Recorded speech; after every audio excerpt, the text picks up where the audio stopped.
विदर्भ और महाराष्ट्र के उद्योगों का कैसे हो उत्थान? उत्पादकों उद्योजकों को किन सरकारी सहयोग की है अपेक्षा?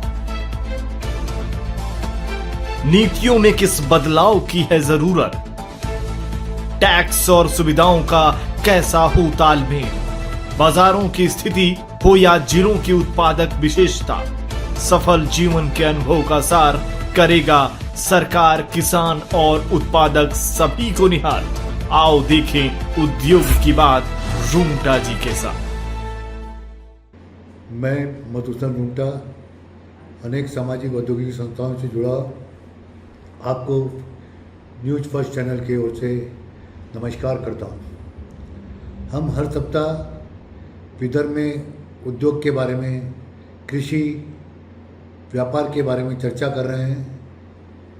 हमने जब जानकारी ली कि विदर्भ में जो महाराष्ट्र की ज़मीन है वो 31.6% है और जो यहाँ की आबादी है महाराष्ट्र की वो 21.4% के आसपास है, तो यहाँ पर मेन जो लोगों का रोज़गार है 65% लोग ग्रामीण क्षेत्रों में रहते हैं और कृषि पर आधारित उनके उद्योग हैं।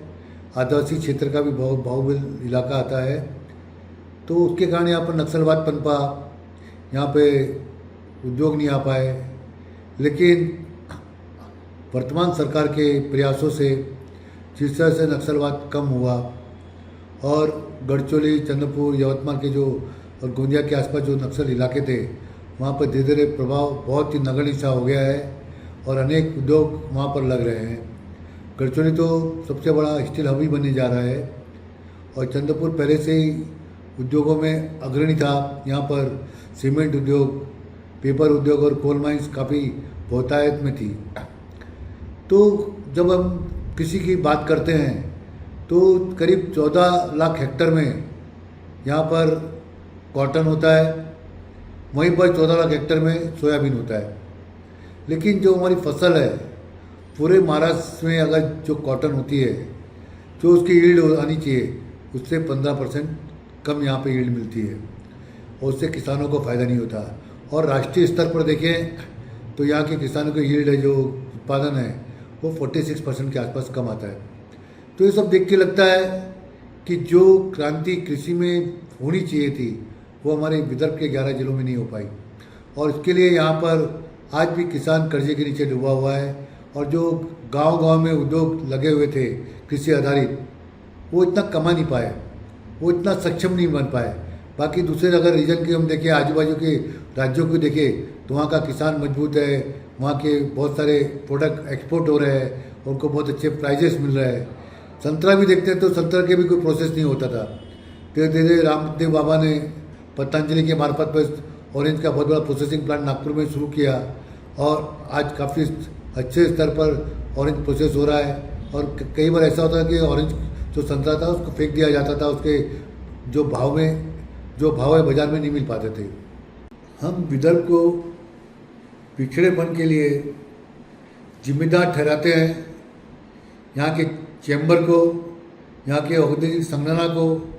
उन्होंने जाके Paschim Maharashtra chamber of commerce, Maratha chamber of commerce, Mumbai industries association, उनकी वर्किंग देखनी चाहिए कि किस तरह से सब मिलकर, चाहे उनके लेवल अलग अलग है, लेकिन किस तरह से राजनीति के अधिकारियों को लेकर उनके साथ योजनाएं बनाकर काम करते हैं और वहाँ पर उद्योगों में क्या लगता है, किस तरह से हम एमएसएमई को आगे ले जा सकते हैं, उस पर चर्चा करके उसको फोकस करते हुए समय समय पर चर्चाएं होती है। वहाँ पर हर क्षेत्र के लोगों को बुलाया जाता है, उसमें वहाँ के बड़े उद्योग स्पॉन्सर करते हैं और लोग वहाँ पे सक्रियता से आते हैं। यहाँ पे हमने विदर्भ में देखा है कि जितने एसोसिएशन हैं उनके दरवाजे अलग अलग हैं, वहाँ सीमित लोग हैं, कुछ अपने व्यक्तिगत स्वार्थ के लिए ज़्यादा काम होता है। अगर ये सब मिलकर कलेक्टिवली विदर्भ के लिए काम करते हैं तो देखिए विदर्भ किस तरह से आगे जा सकते हैं। हम मानते हैं सरकार का हमें सहयोग नहीं मिलता। सरकार का सहयोग जब मिलता है जब हम सरकार के सामने खुद एकजुटता के ये कर सके कि हमें हमारी ज़रूरतों के लिए सरकार की ज़रूरत है। और सरकार तभी आएगी जब हम एकजुटता दिखाएंगे, अपनी योजनाएं बताएंगे, समय समय पर गोष्ठियाँ करेंगे, कॉन्फ्रेंस करेंगे और क्या नया चेंजेस आता है तो उसके बारे में ये लेंगे। जैसे आज बिजली की दर बढ़े हुए हैं तो हम हमारे ऊर्जा मंत्री, उद्योग मंत्री या मुख्यमंत्री चर्चाएं करेंगे, समय समय पर उनके साथ मुंबई मंत्रालय या नागपुर में संगोष्ठी होगी। तो देखिए कि विदर्भ को किस तरह से हम आगे ले जा सकते हैं। आज यहाँ पर हमने देखा है कई औद्योगिक संगठन में आपस में तनाव ज़्यादा है, वहाँ पे चर्चाएं नहीं हो पाती, जिस मसले पर काम होना चाहिए वो काम नहीं हो पाते। तो इसके लिए ज़रूरी कि आज विदर्भ को एक मजबूती से 1 ट्रिलियन इकोनॉमी के लिए हमको सक्षम करना है, अपने उद्योगों को बढ़ाना है। तो हमें सबके साथ लेके सबके विकास के लिए बात करनी होगी। नई तकनीकों को किस तरह हम आगे ले जा सकते हैं, चाहे डिफेंस सेक्टर हो, चाहे पेट्रोलियम सेक्टर हो, चाहे एग्रीकल्चर हो, चाहे टेक्सटाइल हो, चाहे किसी का सेक्टर का भी हम देखें तो हमको हमारी मजबूती वहाँ पर साथ देगी, हमारे विचार साथ देंगे और हम सरकार के सामने मांगों किस तरह से रख सकते हैं वो सभी को देखते हुए अगर हम विदर्भ में काम करते हैं तो हम आने वाले कुछ ही समय में विदर्भ को बहुत मजबूती के साथ आगे ले जा सकते हैं। अब अगले हम सप्ताह फिर से आपको मिलेंगे और पुनः चर्चा करेंगे। उम्मीद है आपके प्रयास और हमारे प्रयास से विदर्भ निस्संदेह आगे बढ़ेगा, क्योंकि हमारे पास बहुत कुछ संपत्ति है। हम विदर्भ के विकास के लिए कटिबद्ध हैं। नमस्कार।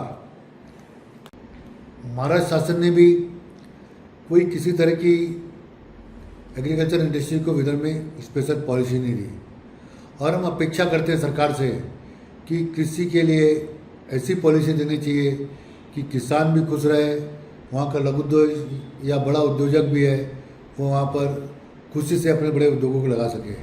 आज हम जब देखते हैं चंद्रपुर गढ़चिरौली के आसपास स्टील सेक्टर जब वहाँ पे आयरन और गढ़चिरौली में निकला तो इस प्रमाण पे स्टील सेक्टर आ रहे हैं कि हम उसकी कल्पना नहीं कर सकते।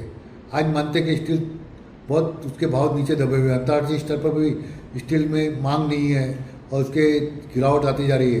तब भी आज यहाँ पर 80 एकड़ से ऊपर की ज़मीनों की काफ़ी मांग है।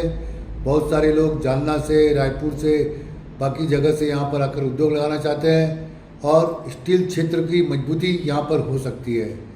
तो जिस तरह से माइनिंग सेक्टर का उद्धार हुआ, माइनिंग सेक्टर जिस तरह से आगे बढ़ा, उस पर कई बड़े बड़े उद्योग JSW आ रहा है, बाकी के भी बड़े उद्योग आ रहे हैं। लॉयड ने तो उसकी शुरुआत की थी। लॉयड मेटल तो बहुत अच्छी तरह से उस अपॉर्चुनिटी को लिया है और आगे बढ़ते जा रहा है। तो JSW भी आज 3000 एकड़ ज़मीन अधिग्रहण किया है और वर्षा के पास उसका प्लांट आ रहा है। तो सबसे जो उसने ये भी अपने दावा किया है कि वर्ल्ड स्तर पे बहुत बड़ी अच्छी टेक्नोलॉजी का JSW प्लांट लगेगा।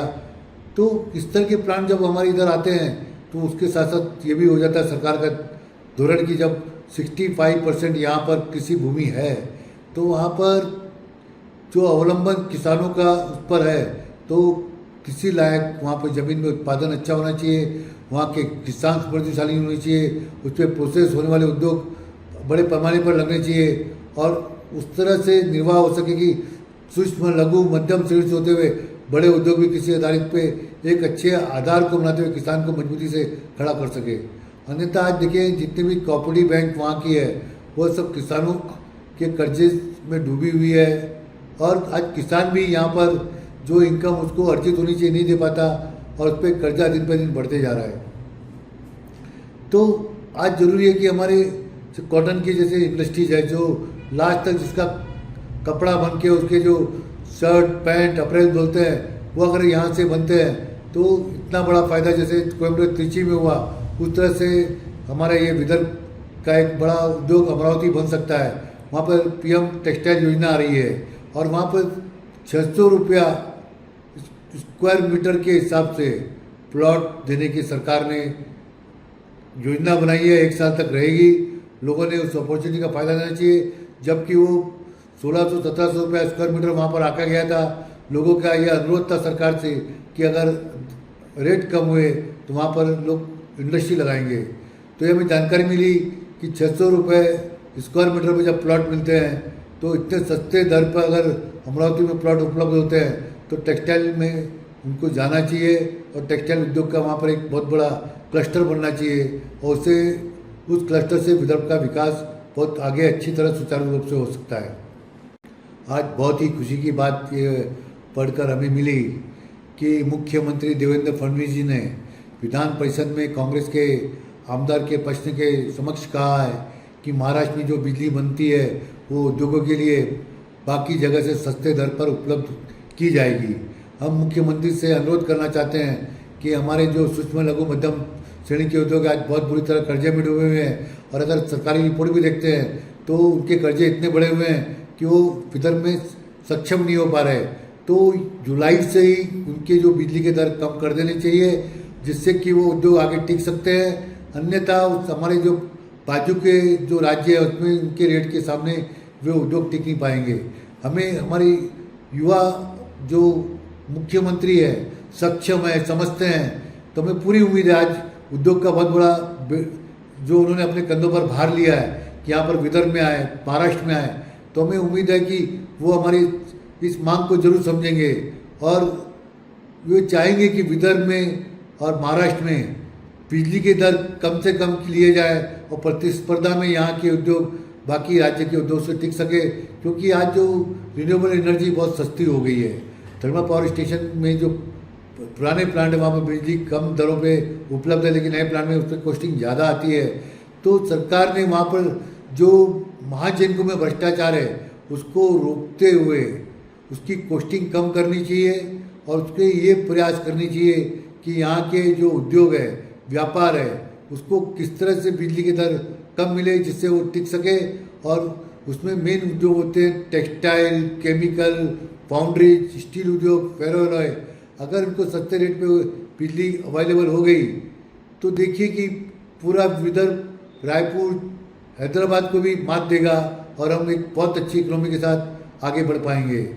तो जो अब ये न्यूज़ हमारे सामने आई है, हमें लगता है कि देवेंद्र जी जरूर उद्योगों के लिए जो एमएसएमई के पर्टिकुलर जो आज परेशान है, जो कर्जे में डूबा हुआ है, उसके लिए यह निर्णय लेंगे कि विद्युत की दर बाकी राज्यों के सामने कम मिले। रिन्यूएबल एनर्जीज का सहयोग लेते हुए वो बिजली की दरों को कम लाएंगे और उससे ये उद्योग टिकने शुरू हो जाएंगे। अगर आप ये वीडियो YouTube पर देख रहे हैं तो हमारे चैनल को सब्सक्राइब कर बेल आइकन दबाएं।